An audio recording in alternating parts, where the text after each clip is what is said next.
Hello friends, welcome to Sathya சமையல்.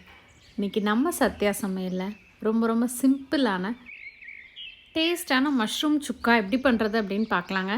இந்த mushroom சுக்கா வந்து எல்லா சாதத்துக்கும் சைட் டிஷ்ஷாக வைக்க சூப்பராக இருக்கும். அதே மாதிரி தோசையில் ஸ்டஃப் பண்ணி சாப்பிட்றதுக்கும் அட்டகாசமாக இருக்கும்.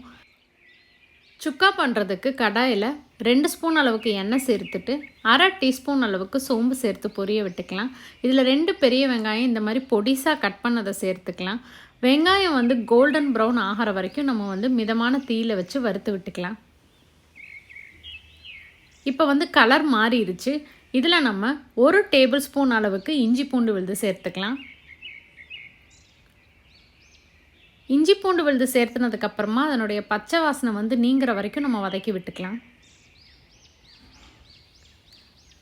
இப்போ வந்து இஞ்சி பூண்டும் நல்லா வதங்கிருச்சு.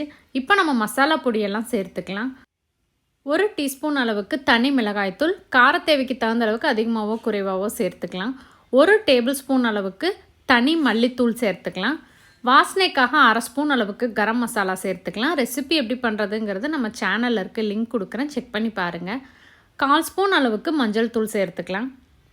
இப்போ மசாலா பொடியெல்லாம் சேர்த்துனதுக்கப்புறமா மசாலாவுடைய பச்சை வாசனை போகிற வரைக்கும் நம்ம வதக்கி விட்டுக்கலாம். தண்ணி தேவைப்பட்டால் கொஞ்சமாக வந்து தெளித்து விட்டுக்கலாம்.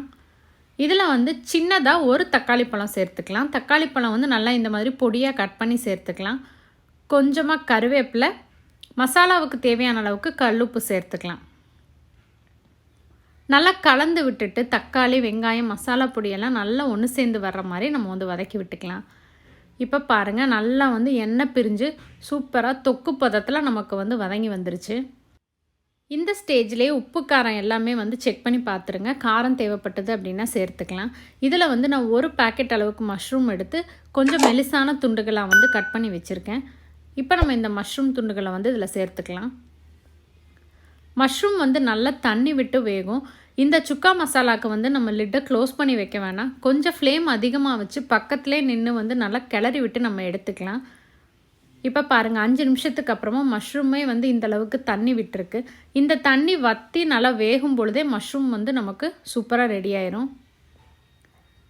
இப்போ பாருங்கள், சூப்பராக தண்ணி எல்லாமே வற்றி அட்டகாசமான நம்மளுடைய மஷ்ரூம் சுக்கா வந்து ரெடி ஆயிடுச்சு. எல்லா வித சாதத்துக்குமே வந்து சைட் டிஷ்ஷாக நீங்கள் வச்சுக்கலாம், சூப்பராக இருக்கும். கொஞ்சமாக கொத்தமல்லி இலை தூவி நம்ம வந்து இறக்கிடலாம். இப்போ இதே சுக்காவை வந்து நம்ம தோசையில் வந்து ஸ்டஃப் பண்ணி மஷ்ரூம் மசாலா தோசை மாதிரி சாப்பிடலாம். அதே மாதிரி பணியாரத்தில் ஸ்டஃப் பண்ணியும் சாப்பிடலாம். கண்டிப்பாக இந்த ரெசிப்பியை நீங்களும் உங்கள் வீட்டில் ட்ரை பண்ணி பாருங்கள். ரெசிபி உங்களுக்கு பிடிச்சிருந்தா மறக்காமல் உங்கள் ஃப்ரெண்ட்ஸ் எல்லாத்துக்கும் ஷேர் பண்ணுங்கள். லைக் பண்ணுங்கள், கமெண்ட் பண்ணுங்கள். நம்ம சேனலை சப்ஸ்கிரைப் பண்ணுங்கள். சுவையாக இருந்துட சுவைத்து பாருங்கள். தேங்க்யூ.